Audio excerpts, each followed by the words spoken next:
முதல்ல வந்து ஒரு 20 வருஷம் 25 வருஷம் முன்னாடி பார்த்தீங்கன்னா அதிகபட்சம் 60% தான் கொடுப்போம். ஓகே. 65 வந்தது, 70 வந்தது. மாஸ்டர் படத்துக்கு வந்து அந்த கொரோனா காலத்தில் வந்ததுனால அந்த படத்துக்கு வந்து ஒரு ஸ்பெஷல் கேஸாக 80% வரைக்குமே கொடுத்தோம். இல்லை அவங்க வந்து ஆக்சுவலாக வந்து 100% தீபாவளி தான் ரெடியாக இருந்தாங்க.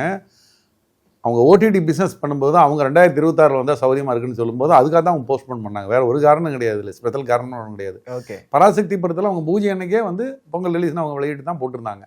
ஓகே. தற்செயலாக நடந்த விஷயம் தான் அது, வேற ஒன்றும் கிடையாது. பொதுவாக அதிக பட்ஜெட் படங்கள் இப்போ ஜனநாயகம் எடுத்து பார்க்கும்போது ஒரு அதிக பட்ஜெட்டான படம், பட் இதுக்கு பர்சன்டேஜ் அதிகமாக கேட்கப்படுற மாதிரி விஷயம். பராசக்திக்கு ஒரு 5% கம்மியாக இருக்கிற மாதிரி இருக்குது.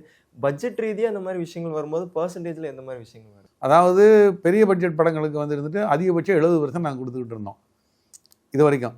முதல்ல வந்து ஒரு 20 வருஷம் 25 வருஷம் முன்னாடி பார்த்தீங்கன்னா அதிகபட்சம் 60% தான் கொடுப்போம். ஓகே. 65 வந்தது, 70 வந்தது. மாஸ்டர் படத்துக்கு வந்து அந்த கொரோனா காலத்தில் வந்ததுனால அந்த படத்துக்கு வந்து ஒரு ஸ்பெஷல் கேஸாக 80% வரைக்குமே கொடுத்தோம் மாஸ்டர் படத்துக்கு.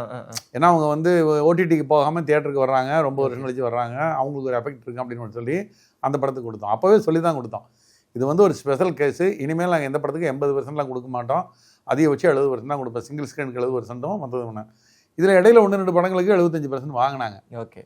அது இப்போ வந்து சில குறிப்பிட்ட படங்களுக்கு அவங்க வாங்கும்போது எங்களால் வந்து சோலோ ரிலீஸ் வரும் சில படங்கள், ஒரே படம் தான் வருதுன்னு வைங்க, எங்களை ரொம்ப டைட் பண்ணி 75% போடுற மாதிரி பண்ணாங்க. நாங்களும் வேறு வழியில் படங்கள் போட்டோம். இப்போ 2 படம் வரும்போது எங்களுக்கு ஒரு ஆப்ஷன் இருக்கும்போது நாங்கள் என்ன கேட்குறோம், அது 75 போடாதீங்க 70 போடுன்னு தான் நாங்கள் கேட்குறோம். இது பெரிய வித்தியாசமே கிடையாது.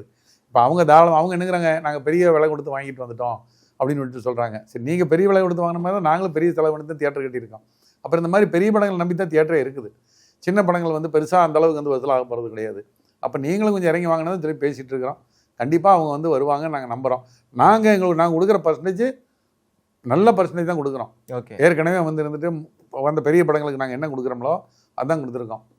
அதனால் வந்து இன்றைக்கி நாளைக்கு ஷார்ட் அவுட் ஆயிரும், ஒன்றும் பெரிய ப்ராப்ளம் இருக்காது. ஏன்னா இந்த படம் வாங்கியிருக்கிறவங்களும் அவங்களும் தியேட்டர் வச்சுருக்கிறாங்க. புரியுது. அவங்களுக்கு ஒன்றும் தியேட்டருடைய சிரமம்லாம் தெரியும் அவங்களுக்கும். அதனால் நல்லபடியாக முடியும்னு நான் நம்புகிறேன்.